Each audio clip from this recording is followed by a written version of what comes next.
क्या है बच्चों, मैं पिछले वीडियो में 6 संख्या तक बता चुका था। ठीक है, 7 बता चुका था। क्या क्या बता चुका था, ध्यान दीजिए।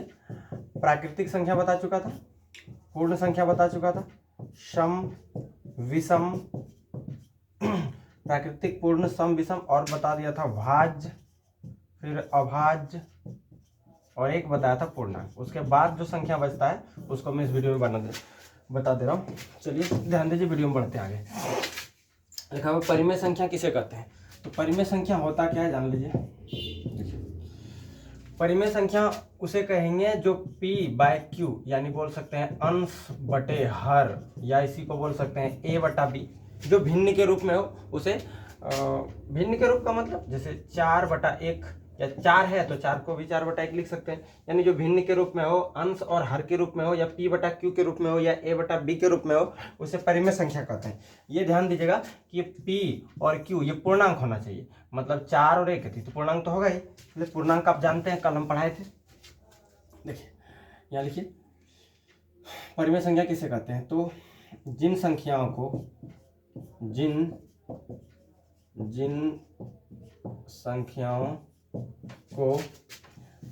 P बाय Q के रूप में दर्शाया जा सके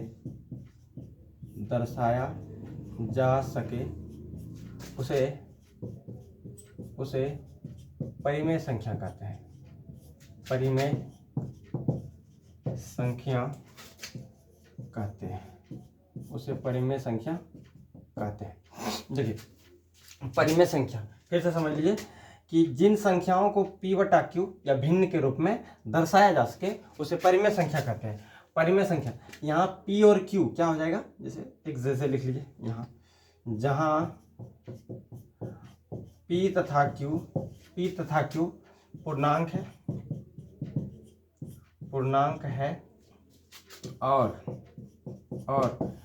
Q जो है वो कभी भी 0 के बराबर नहीं होगा। यानी जो नीचे हर है ना, जैसे आप 4/3 लिखें तो ये नीचे वाला जो है 0 के बराबर नहीं होना चाहिए। आप 4/0 नहीं लिख सकते हैं, ये परिमेय संख्या नहीं है।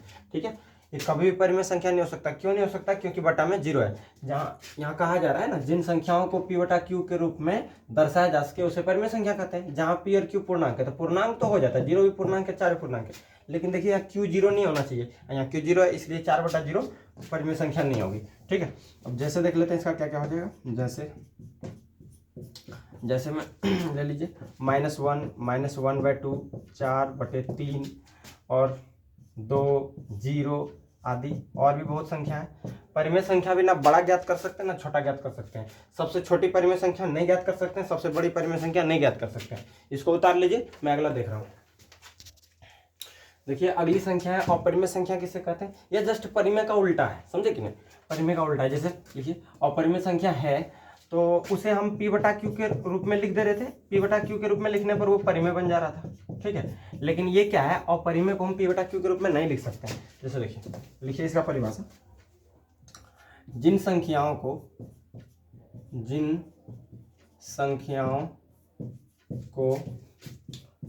P बाय Q के रूप में नहीं दर्शाया जा सके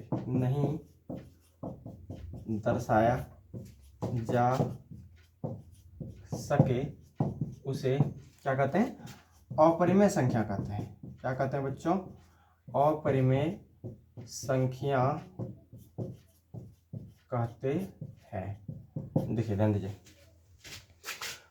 अपरिमेय संख्या जिन संख्याओं को P बटा Q के रूप में नहीं दर्शाया जा सके। और परिमेय में क्या था कि P बटा Q के रूप में दर्शाया जा सके, यहाँ पे दर्शाया नहीं जा सके, उसे क्या कहते हैं, अपरिमेय संख्या कहते हैं। ठीक है, यहाँ इस दोनों में भी पूर्णांक होना चाहिए। जहाँ P बटा Q के रूप में दर्शाया जा सके उसे अपरिमेय संख्या, नहीं दर्शाया जा सके उसे अपरिमेय संख्या कहते हैं। जैसे क्या क्या हो सकता है, एक √3 हो जाएगा, √5 हो जाएगा, √7 हो जाएगा, पाई हो सकता है। आप जब पाई के बारे में पढ़े होंगे, पाई का मान 22/7 दिया रहता है। लेकिन ध्यान दीजिए ये पाई का एग्जैक्ट वैल्यू नहीं है, पाई का मान 22/7 होता ही नहीं है। पाई का मान 22/7 के सन्निकटित होता है, लगभग होता है। इसलिए मैथमेटिशियन जो भी थे, गणितज्ञ थे, उन्होंने कहा पाई का मान लेने के लिए 22/7 के नजदीक है, इसलिए 22/7 ही ले लिए। लेकिन पाई का मान 22/7 होता नहीं है। अब 22/7 को अगर आप अपरिमेय मानते हैं तो ये गलत हो जाएगा, ये हो जाएगा परिमेय संख्या। 22/7 परिमेय हो जाएगा, जबकि पाई अपरिमेय होता है। तो ध्यान दीजिएगा, पाई जो है वो अपरिमेय है और 22/7 परिमेय है। यानी पाई का मान 22/7 नहीं, पाई का लगभग वैल्यू 22/7 के आसपास आता है। ठीक है, तो इसमें √3, √5, √7 और रूट पाई ये सब अपरिमेय हो जाएगा। एक और एग्जाम्पल ले लेते हैं, 1.010100100001 डॉट डॉट, ये सब सारी संख्याएं अपरिमेय संख्या। देखिए इसे p/q के रूप में नहीं लिख सकते हैं। अब आप सोच रहे होंगे कि सर काहे नहीं लिख सकते हैं, √3/1 दे देंगे, लेकिन नहीं दे सकते हैं। देखिए √3 का मान जो है लगभग 1.7325 चलते चलते रहता है। ठीक है, कहाँ अंत होगा पता नहीं, आप एक कैसे दे दीजिएगा, नीचे नहीं दे सकते हैं। उसी तरह √5 का मान, √7 का मान दे ही नहीं सकते हैं। जब नहीं दे सकते हैं तो बटा में एक तो आप दे नहीं पाइएगा, और एक नहीं देने के कारण से p/q के रूप में हम दर्शा नहीं सकते हैं। जब p/q के रूप में नहीं दर्शा सकते हैं तो ये परिमेय संख्या होगा कैसे, इसलिए ये क्या हो जाएगा, अपरिमेय संख्या। चलिए फिर से समझ लेते हैं एक बार। जिन संख्याओं को p/q के रूप में नहीं दर्शाया जा सके उसे अपरिमेय संख्या कहते हैं। देखिए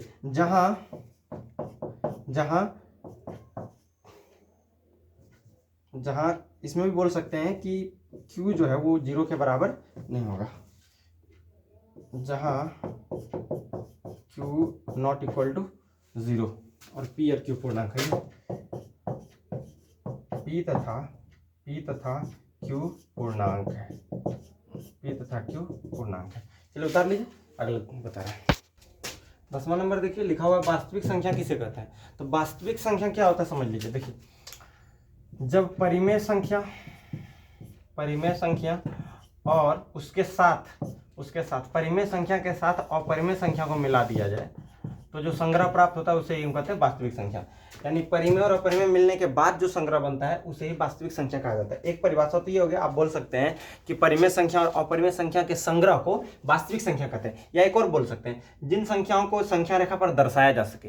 काल्पनिक संख्या को हम संख्या रेखा पर तो दर्शा नहीं सकते हैं, वास्तविक संख्या को दर्शा सकते हैं। तो दोनों परिभाषा जो अच्छा लगे वो देखिए, लिखते हैं परिमेय संख्या तथा अपरिमेय संख्या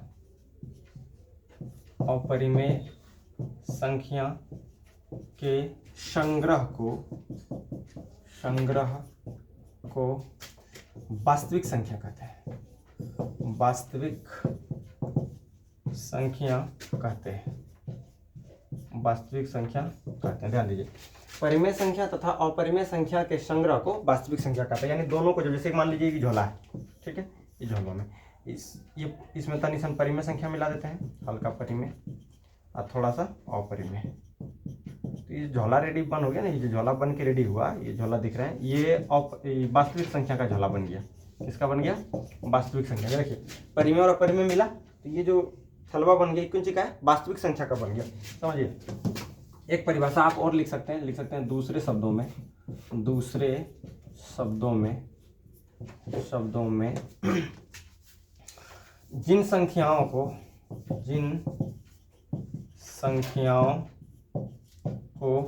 संख्या रेखा पर दर्शाया जा सके। क्या बोले बच्चों, संख्या रेखा पर दर्शाया जा सके उसे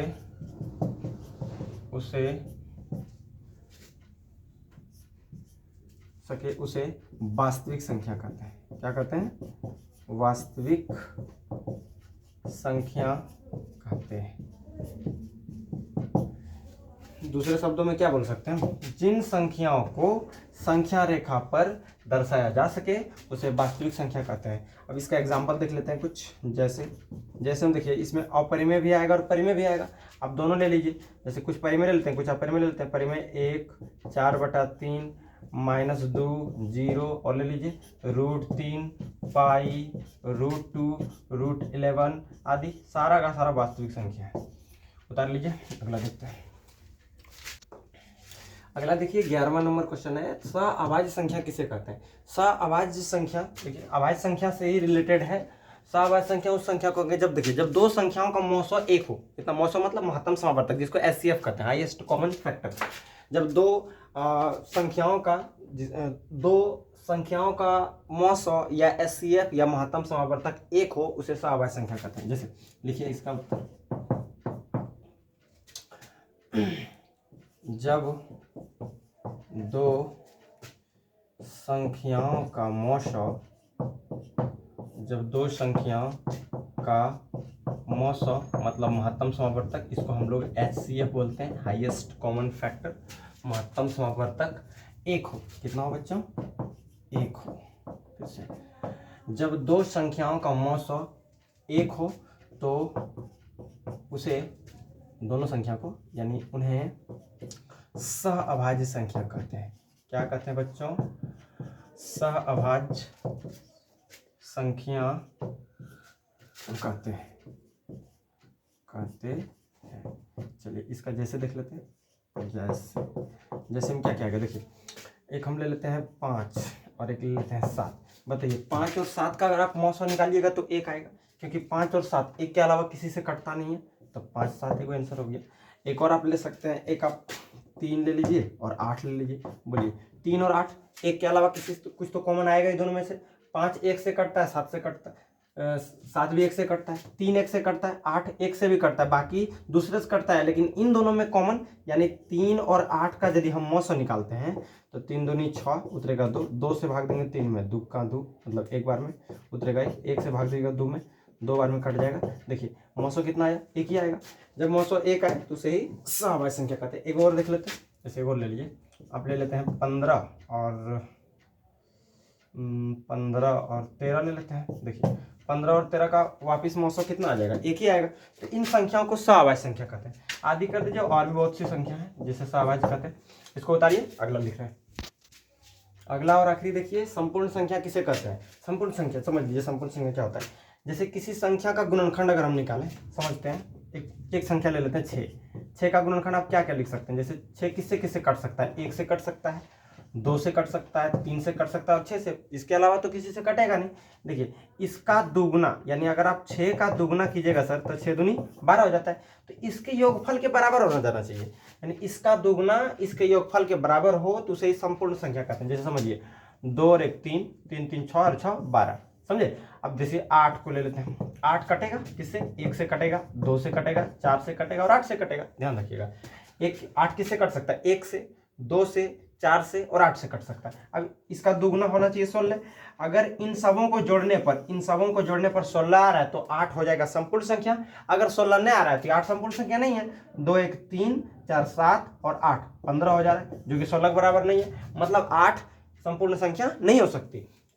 एक और होती है 28 को हम देख लेते हैं। 28 का खंडन कीजिए। 28 किससे किससे कट सकता है? 1 से कट सकता है, 2 से कट सकता है, 3 से नहीं कटेगा, 4 से कट सकता है, 4 से 28 होता है, 5 से भी नहीं कटेगा, 6 से नहीं कटेगा, 7 से कट जाएगा, 7 से कटेगा, फिर 14 से कटेगा, फिर 28 से कटेगा। अब देखिए 28 का दुगुना कितना हो जाएगा? 56। तो याद रहे इन सबों को जोड़ने पर अगर 56 आ रहा है तो इन संख्या को संपूर्ण संख्या कहेंगे। जोड़िए 2 1 3 4 7 7 14 14 14 28 और 28 को जोड़ेंगे तो टोटल मिला के कितना हो जाएगा सर? 56। यानी देखिए इसका दुगुना इसके गुणनखंड के योगफल के बराबर हो तो इसे संपूर्ण संख्या कहते हैं। चलिए इसका परिभाषा लिखते हैं। देखिए लिखिए, जिन संख्याओं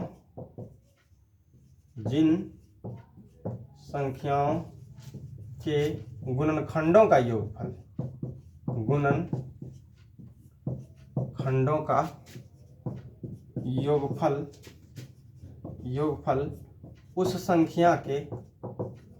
उस संख्या के दुगने के बराबर हो। क्या हो बच्चों? दुगने के बराबर हो तो उसे क्या कहते हैं? संपूर्ण संख्या कहते हैं। संपूर्ण संख्या कहते हैं। ध्यान दीजिए, जिन संख्याओं के गुणनखंडों का योगफल उस संख्या के दुगने के बराबर हो तो उसे हम संपूर्ण संख्या कहते हैं। जैसे अभी हम बताए थे आपको कि 6 और 28 होगा, 6 होगा 28 होगा और हो सकता है। चलिए 2 एग्जाम्पल लिख लीजिए। इस वीडियो को इतना ही छोड़ देते हैं। अगला वीडियो में हम कुछ और इस संख्या को खत्म कर दिया, बताएंगे सबसे छोटी संख्या कितनी, 3 अंकों की सबसे बड़ी संख्या, 3 अंकों की सबसे छोटी संख्या, 1 अंकों की सबसे बड़ी संख्या, 1 अंकों की सबसे छोटी संख्या। अगला वीडियो में वैसे इसी वीडियो में बता देते हैं। चलिए इसको आप उतार लिए, मिटा देते हैं इसको। देख लीजिए इसी में, जैसे अगर आपको पूछा जाए 12 एक अंकों की सबसे छोटी संख्या, एक अंकों की सबसे छोटी संख्या, तो एक अंकों की सबसे छोटी संख्या एक होती है। किसी किसी बुक में 0 दे दिया गया, लेकिन 0 नहीं हो सकती। संख्या सबसे छोटी संख्या एक मानी जाती है, ठीक है। अगर पूछा जाए आपको कि एक अंकों की सबसे बड़ी संख्या, तो वो 9 होती है। कितनी होती है? 9 होती है। इसी तरह देख लेते हैं, अगर दो अंकों की सबसे छोटी संख्या, बच्चों एक पर एक 0 देना। याद रहे, जब 2 अंक कहेगा तो 1 0 देना है, 1 अंक कहेगा तो 1 को 0 नहीं देना है। 2 अंक है तो 10 हो गया। अच्छा, मान लीजिए कहेगा आपको कि 2 अंकों की सबसे बड़ी संख्या, 2 अंकों की सबसे बड़ी संख्या में ध्यान देना है कि अगर 4 अंक है तो 4 को 9 दे देना है, 2 अंक है तो 2 को 9 दे देना है, 5 अंक है तो 5 को 9 दे देना है, 10 अंक है तो 10 को 9 देना है। मतलब बड़ी संख्या में ये ध्यान रखना है कि जितना अंक है उतना 9 दे देना है, वही बड़ी संख्या। जैसे देखिए, एक अंकों की सबसे बड़ी संख्या हम 1 गुना 9 लिखे, यहाँ पे कह रहा है 2 अंकों की सबसे बड़ी संख्या, तो 2 गुना 9 मतलब 99 हो जाएगा। अगर कहे 4 अंकों की सबसे बड़ी संख्या तो 4 गुना ले लेना है आपको, लेकिन छोटी संख्या पे ध्यान दीजिए। अगला एक और ले लेते हैं, 3 अंकों की सबसे बड़ी संख्या, 3 अंकों की सबसे छोटी संख्या, 3 अंकों की सबसे छोटी संख्या। अभी हम बताए थे, जो अंक आएगा उससे वो कम उतना 0 दे देना है। अब कह रहा है 3 अंक, 1 दे दीजिए पहले आप, 1 तो देना है, और 3 से 1 कम मतलब 2 को 0 देना है। यहाँ पे 2 अंकों की सबसे छोटी संख्या का रहता था 1 0 दिए, 3 अंकों की सबसे छोटी संख्या का रहता था 2 0 दिए, 1 अंकों की सबसे छोटी संख्या का रहता था 1 को 0 नहीं दिए, ठीक है। अगर मान लीजिए यहाँ पे आपको कहा जाता कि 3 अंकों की सबसे बड़ी संख्या, 3 अंकों की सबसे बड़ी संख्या, तो जितना अंक आ रहा है उतना 9, अभी बताया हम आपको, तो 3 को 9 दे दीजिए, यानी 999 हो जाएगी 3 अंकों की सबसे बड़ी संख्या। अब आप लोग का होमवर्क है, आप कमेंट करके जरूर बताइएगा कि 4 अंकों की बड़ी संख्या छोटी संख्या, 5 अंकों की बड़ी संख्या और छोटी संख्या, 6 अंकों की बड़ी संख्या और छोटी संख्या, 7 अंकों की बड़ी संख्या और छोटी संख्या, 8 अंकों की बड़ी संख्या और छोटी संख्या, 9 अंकों की बड़ी संख्या और छोटी संख्या, 10 अंकों की बड़ी संख्या और छोटी संख्या। ये कमेंट करके जरूर बताइएगा। अगर नहीं आता है तो मैं इसे फिर से बताऊंगा। वैसे देखिए, जब बड़ी संख्या का है तो जितने अंकों का करा उतना 9 दे देना। जैसे 4 अंक का करा था तो आप आराम से 4 को 9 लिख दीजिए, हो गया 4 अंकों की सबसे बड़ी संख्या, समझे। 9 अंकों की सबसे बड़ी संख्या का है तो 9 को 9 लिख दीजिए, 9 को 9, ठीक है। चलिए इस वीडियो को यहीं एंड कर देते हैं, फिर मिलते हैं अगले वीडियो में। तब तक के लिए धन्यवाद।